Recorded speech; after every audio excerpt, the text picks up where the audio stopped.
Welcome to First Unitarian Society of Minneapolis, the birthplace of Congregational Humanism. We carry on that tradition of free thought today, dedicated to promoting a free search for truth, meaning, and justice. Our web address is firstunitarian.org. I'm David Breeden, Senior Minister. Welcome.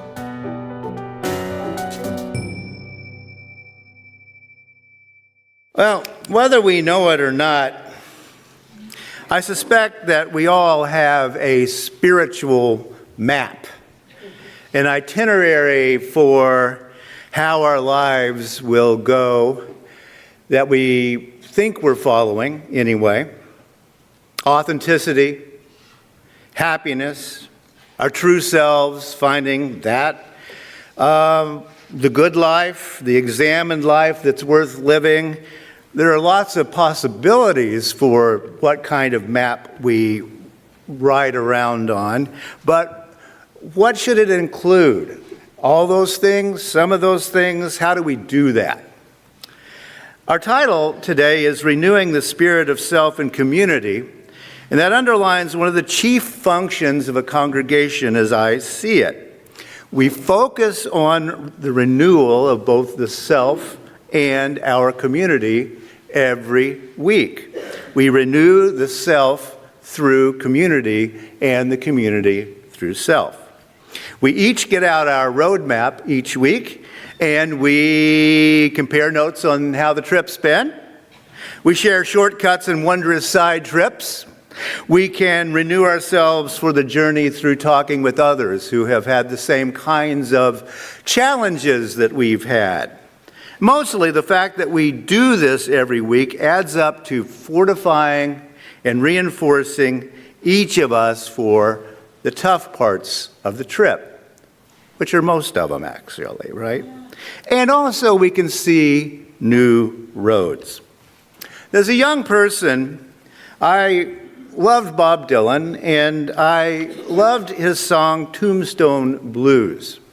In that song, he says, and the National Bank at a profit sells roadmaps for the soul to the old folks home and the college. Now that stayed with me all these years. Life expectancy has gone up a lot since 1965, so you don't hear about old folks homes all that much anymore, but the reality is still sort of the same. Even for the most privileged among us, college, if we get to do it, and retirement proved to be about the only time we get to sit back and breathe. The rest of the time, it's heads down and keep moving. And as a young person, this hit me hard. It was a realization. I thought Bob was right about that. Because in the immortal words we heard later in life from Chef, voiced by the immortal Isaac Hayes, of course, there's a time and place for everything, children. It's called college. Well, you have to put off being young until you retire is one of the things you're also going to hear about that. That, I think, is where the National Bank at a profit sells roadmaps for the soul to the old folks home and the college.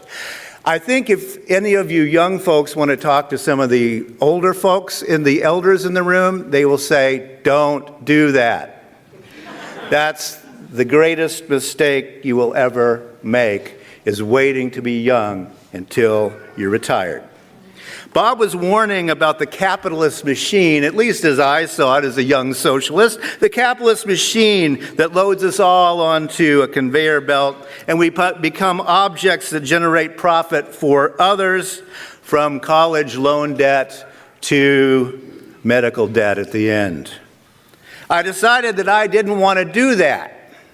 I wanted to live an examined life even when I was 35 years old. But how the heck do you do that? How do you keep your map fresh while you have to feed a family?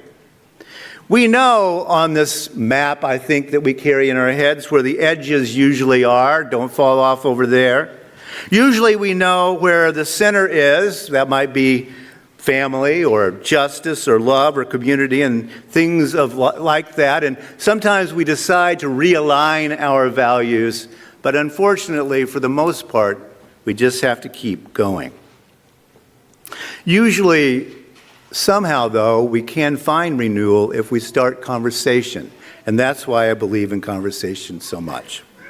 The American philosopher Henry Bugbee, and he's a guy I'm going to be going to Colorado to talk about in a couple of weeks. He's not much known, but he was probably the best exemplar of a philosopher who tried to follow Henry David Thoreau's philosophy to the letter.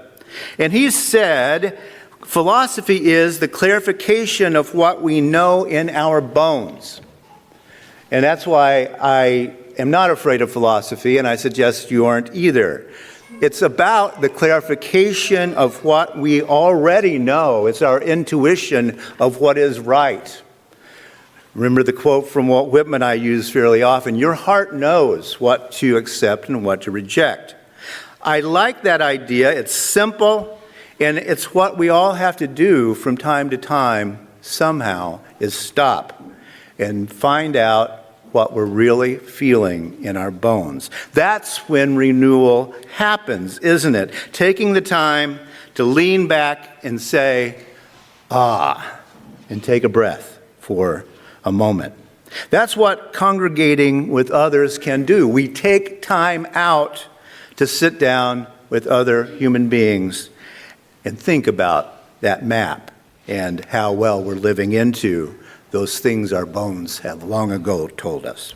We meet the young as they discover who and what they will be in life. A congregation is one of the few places in America where multi-generations still gather.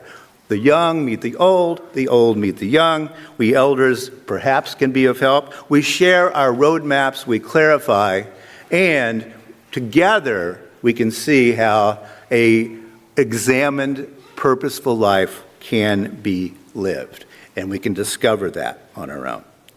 To conclude today, I want to share with you a little idea from the Tao Te Ching, chapter 38. As some of you know, I love translating the Tao Te Ching. It's one of the most complex philosophical texts in the world, and one of the oldest ones. It says this, the wise do not strive and are therefore effective. The lackluster never stop striving and therefore achieve little. The wise never force, knowing force gets nothing done. The wise bring compassion because they aren't thinking about it. Those concerned with appearances have good reason to coerce others. Those concerned only with ritual must use brute force. So, only in not striving are we followers of the way. That's the Tao. Are we followers of the Tao? Only in not forcing do we lead appropriately. Only in not coercing do we encourage ritual. This is why the wise pay attention to the real, keeping watch on the fruit, not the flower, the one taking the other. And you can see that's why I'm a bit of a Taoist myself and one of the road maps. And look, Rev J is coming in. Plane from Philadelphia was late today, and so we're so glad you have made it and are joining us today. Rev Kelli. As I've told you a number of times, I'm a humanist who prays. It is unimportant to me where the prayer goes. Prayer changes us, not that. And one of my favorite writers of prayer is Ted Loder. Ted Loder was a United Methodist minister in Pennsylvania, and his book, Guerrillas of Grace, not gorillas, but guerrillas, warriors of grace, is a classic written in 1984. And this one is a prayer that lives in my heart. I share it with you. Gentle me, Holy One, into an unclenched moment. A deep breath a letting go of heavy expectancies, of shriveling anxieties, of dead certainties. That softened by silence, surrounded by the light, and open to the mystery, I may be found by wholeness, upheld by the unfathomable, entranced by the simple, and filled with the joy that is you. So much in there for me, and I want to talk a little bit today about the joy that is you. Because if I know the holy anywhere, it is in your faces, in your words, your thoughts and deeds, in your hands, in your checkbooks, in your willingness to try a new thing. So I'll tell you just a little story of how I came here to First Unitarian Society in February of 2015. I had been working for the Minnesota Religious Coalition for Reproductive Choice. I was the executive director of a tiny, tiny state agency. We tried to punch above our weight, and sometimes we did, but it was a really hard go. And at one board meeting, the board said, "We just can't afford to pay you anymore." It was hard for them, and it was hard for me, and I sat at home and cried for a little while. And pretty soon, I got a call from David Breeden, a man I respected a lot, knew from around, but didn't know you well, and he said, "I hear you're looking for a job. You want to come work for me?" And I knew he was new at FUS, and so I said, "Yeah, sure." And the social justice coordinator, 15-hour-a-week job, had just left, and I came in and talked, and he said, "You want to be a social justice coordinator?" And I said, "Well, I want to work for you, but I'm a minister. I'm a social justice minister." And he said, "Okay, let's adjust the hours so we can get you the pay that works." So we did that, and over time, more hours came and more hours came until the portfolio grew a bit and a bit. And we got to know each other and what we wanted to do and what dreams you had for this congregation. I didn't come in and start social justice. Marianne Lundquist said the other day, "Kelli, you put it on the map." I disagree with that, Marianne. I think that you were far on your way, and this congregation for decades has been doing awesome, amazing social justice work. I just got to come and be a guide for a little while. Yes, that's to you. When I got here, the solar garden project was well underway, and I was told, "You'd better get on board because this is happening." I mean, I actually think in those words. We did that. We did the solar garden work. Many other pieces of things we've done. We've done anti-racism work, never moved that as far down the pike as I would like, but that work will continue on, and your board has a plan for the next step on that work. We did the work on reproductive justice, and I think of all the things that I've been a part of here, I am most proud of this congregation for saying yes when we were asked, did we want to join a lawsuit to challenge abortion restrictions in state law in Minnesota? And your board thought a lot about it. And they said, well, we're in favor of the idea, we think. Tell us more. And boy, we talked about it. And will we be safe in our building? We talked a lot about safety and agreed that it was important for us to use our institutional strength to join that lawsuit. And we joined it on a religious freedom claim. We said that the provision in Minnesota law that required fetal tissue, whether the result of abortion or miscarriage, be buried or cremated, assumed a level of personhood that we did not, and was an affront to our religious dignity. That's how we said it. We talked about our owl work. We talked about Margaret Sanger coming here to speak. We talked about the long history of activism in this congregation. Just before that lawsuit was to be decided, about 2 years in, the lawyers asked us to step back. There was a challenge to our standing, and we always knew that might be an issue. And we said yes, because the most important thing for us was to the lawsuit to go forward. So we stepped back, the lawsuit went forward, and we won.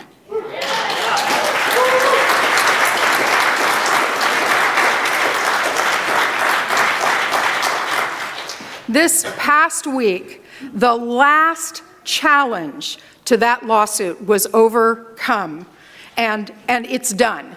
It's done. That's on the books, and those laws are no longer constitutional. We will still need our legislators to remove them from the books because, as we know, court decisions can be overturned. So the work doesn't finish, but you'll pick it up again. We will always pick that work up again. What I know in my bones is that spirituality and justice must go hand in hand. As the former president of the Unitarian Universalist Association, Bill Sinkford, said, justice without spirituality is hubris. Spirituality brings us to humility. Justice without spirituality is hubris. And spirituality without justice turns into navel-gazing. We must do something with our enlightenment. I have been so honored over these past 9 years that with your time, talent, and treasure, you have supported a professional position of social justice minister. You are rare in our association in doing that, and it has been my honor to serve you in that way.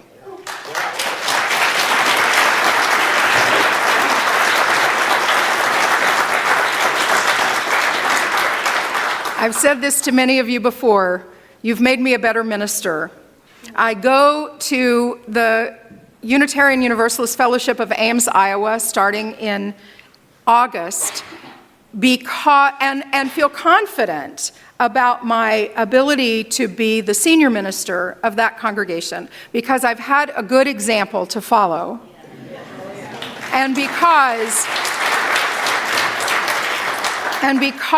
you have let me be a part of your path as this congregation extends behind and before. You've let me be a part of this. Now, I'll just say one last thing. I'm the party guest who doesn't leave when her party is over. We're having this celebration today, and I'll be here next week, and I'll be here the following week on the 23rd when we'll have David's party. So it's not my last day, but I am grateful for the folks who have helped us to celebrate this day and for all that we've meant to each other. Thank you.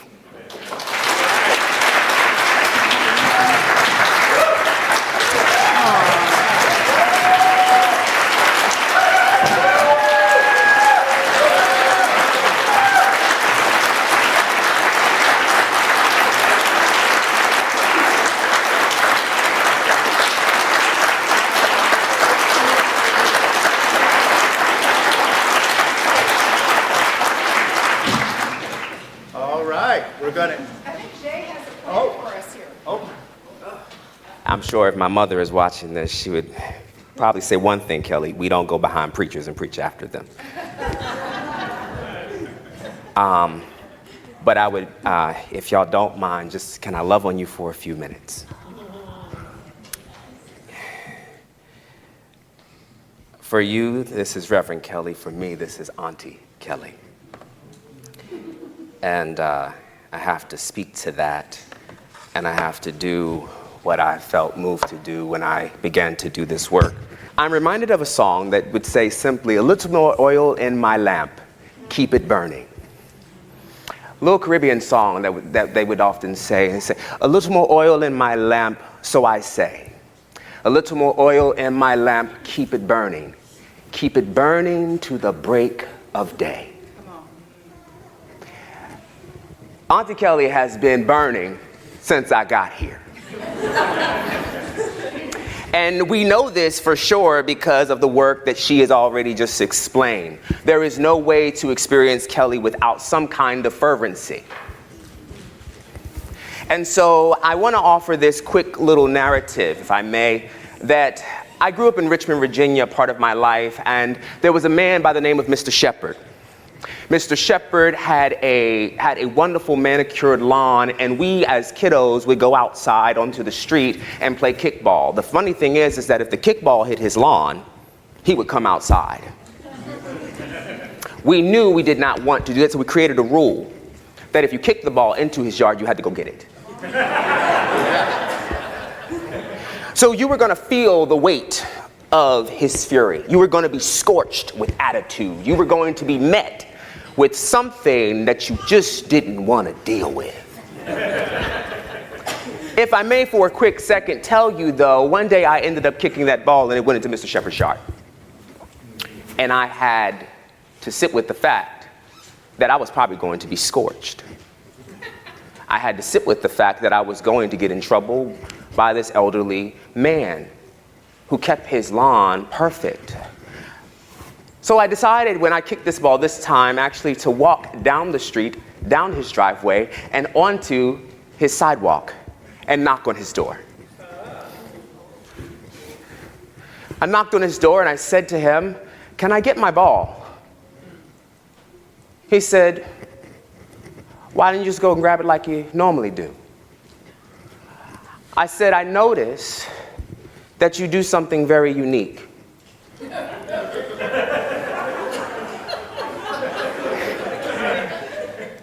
This unique thing was that Mr. Shepherd would go down to his porch, and then he would step down off of his stoop and take the light from the lantern in front of his house.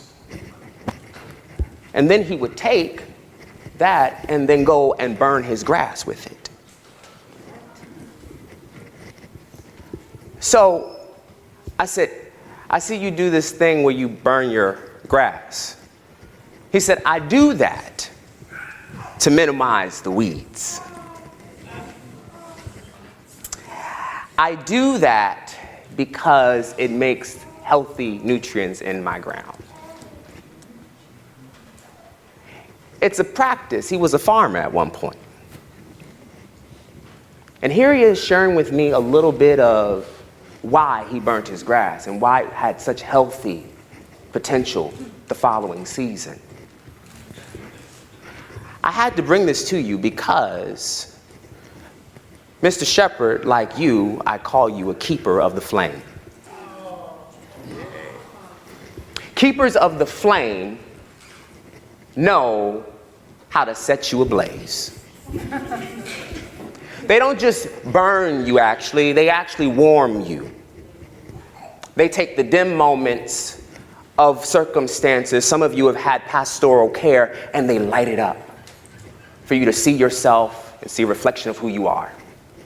They take the opportunity to deal with the weeds of injustice and stand at the city hall and make some crazy noise. They are the ones at the end of the day that keep us burning. They are our call, maybe in the Unitarian Universalists, as we say, a call to worship. But Kelli reminds us of a call of worthiness. And so I would be remiss if I did not offer you this opportunity. I got to share a tradition with her.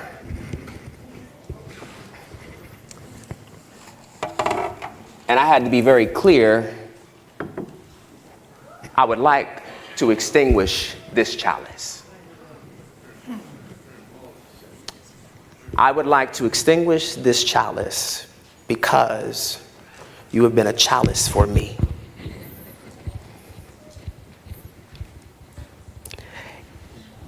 I had to watch you and learn. I had to learn what this community needed. I had to hear courageously. It came with conviction. This is my teacher. David is my mentor, but this was my teacher. And I am grateful to do this for you. I come from a tradition where we would wash feet, not because of some wonderful symbol of Christianity, but because it was about humbling yourself. I got a pedicure for this. We came prepared. We came prepared. And look, and the Crocs, y'all. I told you we walk in wonders. Come on. Come on. All right, what do I do? What do? You just let me guide you for a few seconds as you've guided me. Okay. Beautiful are the feet, it says. Beautiful are the feet that walk in justice. Beautiful are the feet of those who set the path forward. I thank you, and I think the congregation can get behind me on this. We thank you for walking in light, walking in love, walking in passion, and walking most of all in authenticity of a ministerial presence that we had the experience to enjoy. I take your other foot and we release you into the fullness of your ministry, that it won't just be a chalice that you are, but this time it will be fire.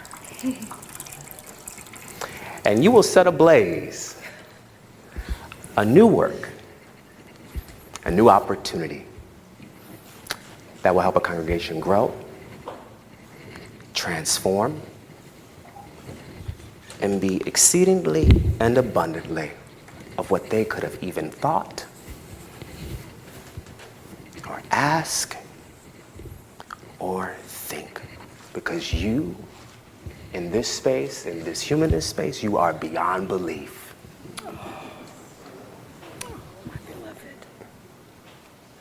I love you so much. I love you too. Thank you. Thank you.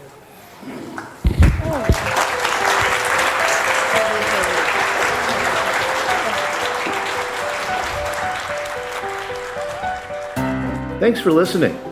You can find much more about humanism and what's happening at First Unitarian Society in Minneapolis by visiting our website at firstunitarian.org.